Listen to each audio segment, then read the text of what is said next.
Hazrat Umar radhiyallahu anhu membawa isteri beliau untuk menjadi bidan. Semasa Amirul Mukminin Hazrat Umar radhiyallahu anhu menjadi khalifah, beliau juga kadang-kadang berkawal untuk menjaga bandar. Pada suatu hari semasa berkawal, beliau telah melalui satu kawasan tanah lapang. Beliau terlihat satu khemah yang diperbuat daripada bulu yang tidak pernah kelihatan sebelum itu. Ketika beliau menghampiri khemah tersebut, beliau melihat seorang lelaki sedang duduk dan suara mengerang kesakitan kedengaran dari dalam khemah. Setelah memberi salam, beliau duduk di sisi lelaki itu dan bertanya, "Siapakah kamu ini?" Lelaki itu menjawab, "Saya seorang musafir dan saya tinggal di padang pasir. Saya datang untuk mengemukakan keperluan saya kepada Amirul Mukminin untuk mendapat bantuan daripadanya." Hazrat Umar radhiyallahu anhu bertanya lagi, "Suara siapakah yang datang dari dalam khemah itu?" Lelaki itu berkata, "Pergilah kamu, buatlah kerja kamu sendiri." Hazrat Umar radhiyallahu anhu menggesa, "Bukan begitu, beritahulah suara itu suara orang dalam kesakitan." Lelaki itu berkata, "Isteri saya kesakitan kerana hendak bersalin." Hazrat Umar radhiyallahu anhu bertanya, "Apakah ada wanita lain bersamanya?" Jawabnya, "Tidak ada sesiapa pun." Hazrat Umar radhiyallahu anhu segera bangun dan pulang ke rumah. Beliau berkata kepada isterinya, Hazrat Ummu Kulthum radhiyallahu anha, "Ada satu perkara yang besar ganjarannya ditakdirkan untukmu." Isterinya bertanya, "Apakah perkara itu?" Beliau menjawab, "Seorang wanita dari kampung sedang sakit hendak bersalin dan dia keseorangan." Kata isterinya, "Saya bersedia sahaja sekiranya abang bersetuju."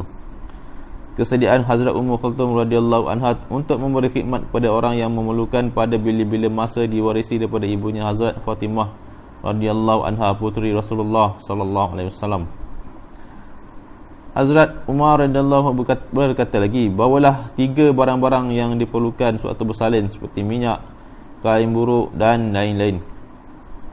Sebuah periuk, sedikit minyak sapi dan gandum juga perlu dibawa." Sambil membawa semua barang keperluan itu, Hazrat Ummu Kulthum radhiyallahu anha memulakan perjalanan dan Hazrat Umar radhiyallahu anhu mengikutnya dari belakang. Setibanya di sana, Hazrat Ummu Kulthum radhiyallahu anha telah masuk ke dalam khemah sementara Hazrat Umar radhiyallahu anhu menyalakan api dan telah memasukkan bijirin dan minyak sapi ke dalam periuk tersebut. Sementara itu, wanita tersebut telah selamat melahirkan anak.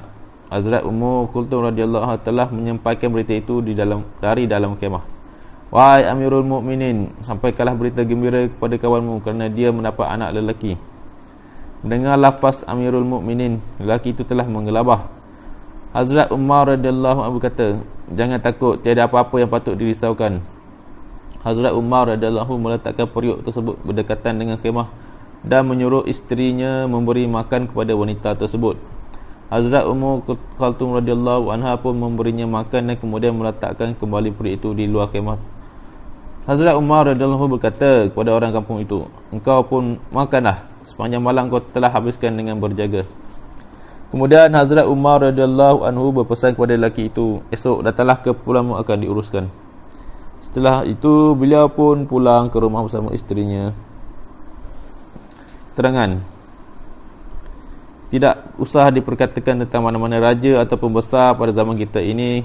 Malah seorang kaya yang biasa pun susah hendak dicari yang sanggup membawa isteri ke padang pasir dan dia sendiri meniup api memasak makanan demi memenuhi keperluan orang miskin dan membantu musafir yang berada dalam perjalanan.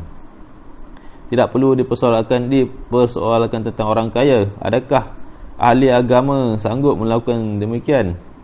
Kita harus renung, adakah kita melakukan amalan sama seperti yang dilakukan oleh para sahabat radhiyallahu anhu, sedangkan kita mendakwa bahawa kita pengikut mereka dan mengharapkan keberkatan seumpama yang telah mereka peroleh.